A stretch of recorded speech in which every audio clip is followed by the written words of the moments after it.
Video davomida. Aloe o'simligining foydali xususiyatlari juda ham ko'p. Tibb ilmining sultoni Abu Ali ibn Sino aloeni har xil yaralarni davolashda, soch to'kilishi, to'g'ri ichak yaralari, xususan mushakli a'zolardagi shishlarni davolashda qo'llagan. Ayniqsa teridagi yallig'lanishlar, ekzema, psoriaz, rozatsiya, husnbuzar va boshqa teri kasalliklarini davolashda ishlatiladi. U terini tinchlantiradi va qichishishni kamaytiradi.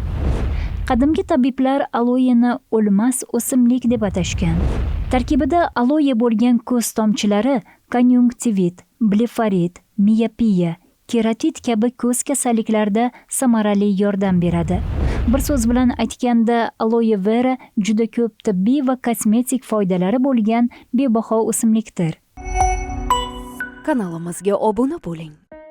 Aloe har bir uyda bo'lishi kerak bo'lgan tabiatning bebaho inomidir.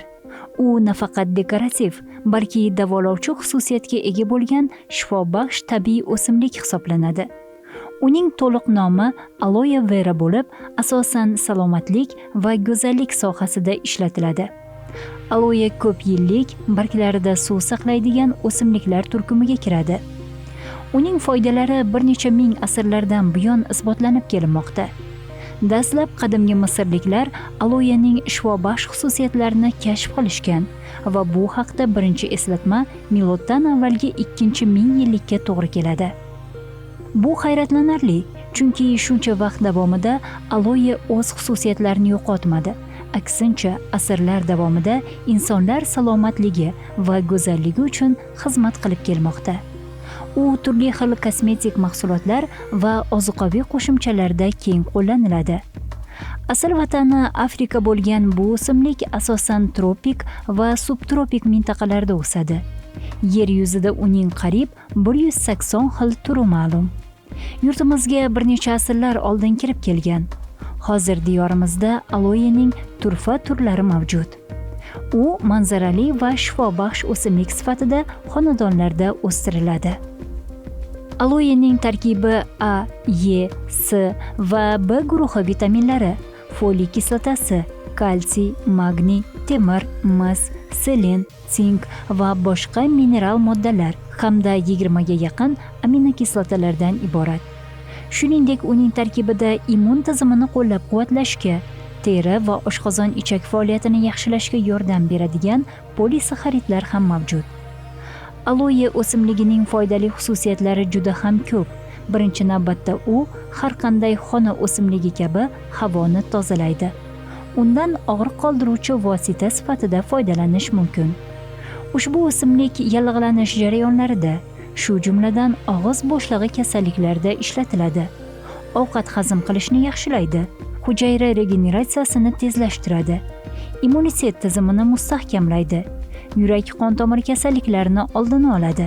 Qolaversa, u antiallergik ta'sirga, jarohatlarni davolash, terini namlantirish va yoshartirish xususiyatiga ega. Aloe vera tarkibidagi kuchli antioksidantlar, masalan, beta-karotin, vitamin C va E hujayralarni erkin radikallardan himoya qilishga yordam beradi hamda qarish jarayonini sekinlashtiradi. Uning tarkibida immunitetni kuchaytiruvchi moddalar mavjud. Ushbu moddalar bakteriyalar va viruslarga qarshi kurashishga ko'maklashadi. Aloe vera ichak faoliyatini ham yaxshilaydi. U ichakdagi yallig'lanishni kamaytiradi, hazm qilishni tartibga soladi va ich qotishiga qarshi samarali vosita sifatida ishlatiladi. Ba'zi tadqiqotlar aloe qondagi shakar miqdorini nazorat qilishga yordam berishini ko'rsatmoqda. Ayniqsa, diabet bilan og'rigan bemorlar uchun bu o'simlik foydali bo'lishi mumkin. Aloe o'simligining detoksifikatsiya, ya'ni tanadan dori-darmonlarni yoki boshqa toksinlarni olib tashlash xususiyatlari ham mavjud. U organizmdagi toksinlarni chiqarishga yordam beradi va butun a'zolarni tozalaydi. Shu bilan birga umumiy sog'likni yaxshilaydi. Aloe bolalar va kattalardagi stomatitni davolash uchun ham samarali vositadir. Bu o'simlik muntazam foydalanishda saraton o'smalarining shakllanishiga to'sqinlik qilishi mumkin. ba'zi tadqiqotlarda aloe vera choyi doimiy ravishda iste'mol qilinsa, saraton o'smalarining o'sishini oldini olishi aytilgan. Tib ilmining sultoni Abu Ali ibn Sino aloeni har xil yaralarni davolashda, soch to'kilishi, to'g'ri ichak yaralari, xususan mushakli a'zolardagi shishlarni davolashda qo'llagan. Tanada o't ko'payib ketishi natijasida paydo bo'ladigan bosh og'rig'ida gul yog'i bilan aloe qo'shib chakkaga surtilgan.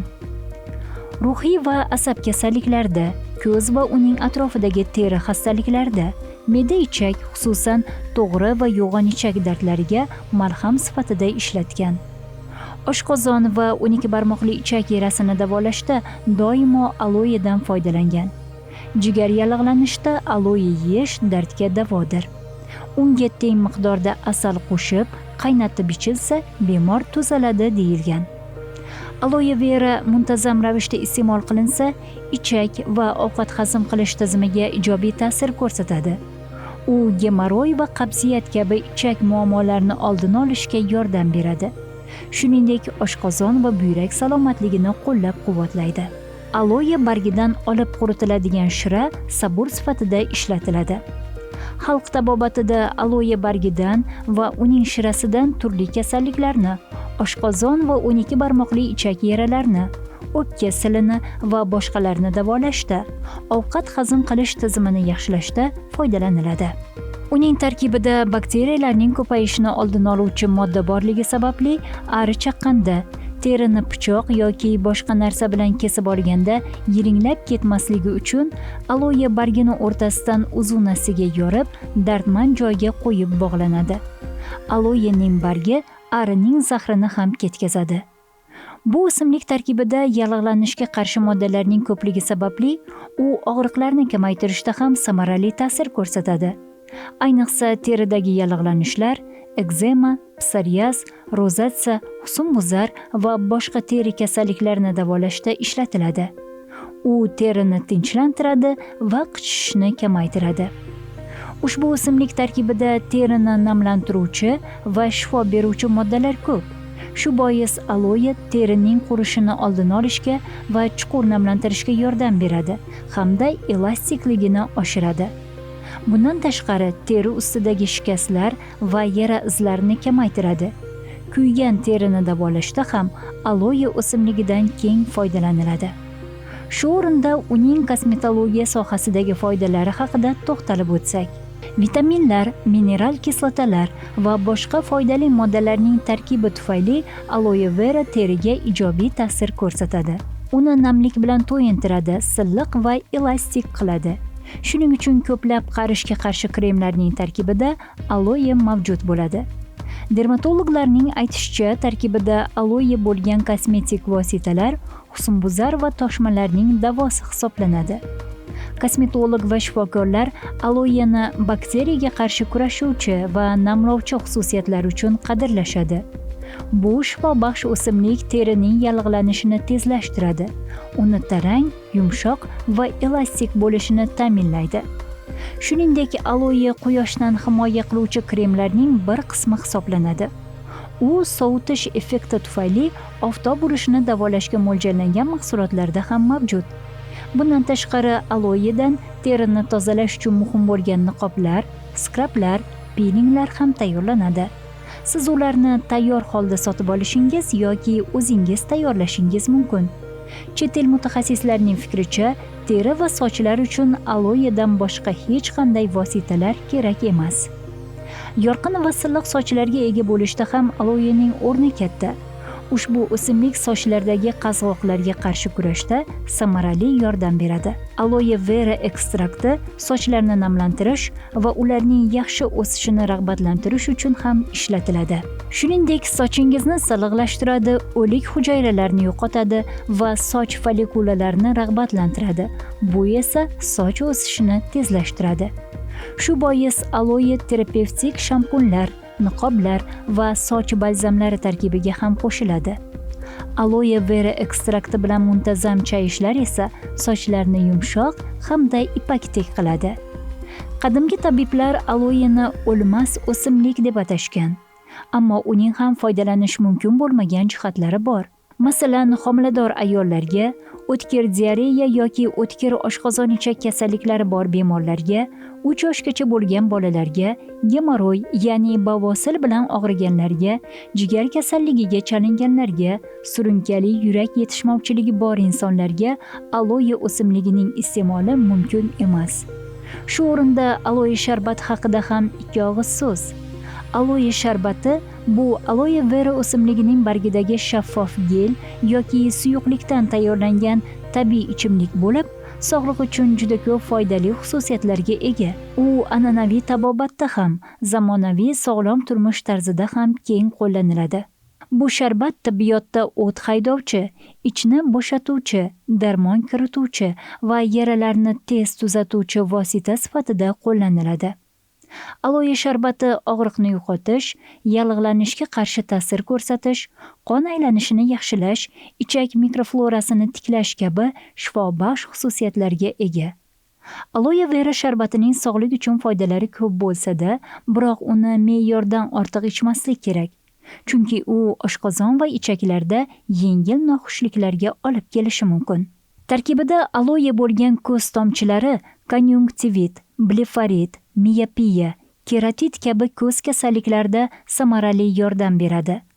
Og'iz bo'shlig'i yallig'lanish kasalliklarida esa og'izni chayqash tavsiya qilinadi. Ta'kidlash kerakki, aloe sharbatini o'z ichiga olgan og'iz preparatlarida qo'llash mumkin bo'lmagan holatlar mavjud.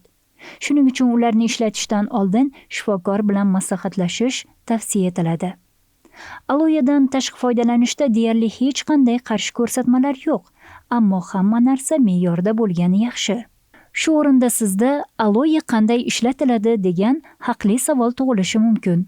Tashqi tomondan ishlatish uchun o'simlikning bargini kesib, ichki jelini to'g'ridan-to'g'ri teriga yoki sochga sursangiz bo'ladi. Ichki tomondan esa faqat maxsus tayyorlangan ichish uchun mo'ljallangan aloe sharbatlaridan foydalanish tavsiya etiladi. Bir so'z bilan aytganda, aloe vera juda ko'p tibbiy va kosmetik foydalari bo'lgan bebaho o'simlikdir. U nafaqat teri va soch salomatligini yaxshilashda, balki organizmdagi ichki tizimlarni qo'llab-quvvatlashda ham samarali vosita hisoblanadi. Ushbu o'simlikning eng katta afzalligi shundaki, u tabiiy va xavfsizdir. Shu bois aloe vera o'simligini o'z xonadoningizda o'stirishga harakat qiling. Bu sizni va oila a'zolaringizni sog'ligi hamda go'zalligi uchun juda muhim.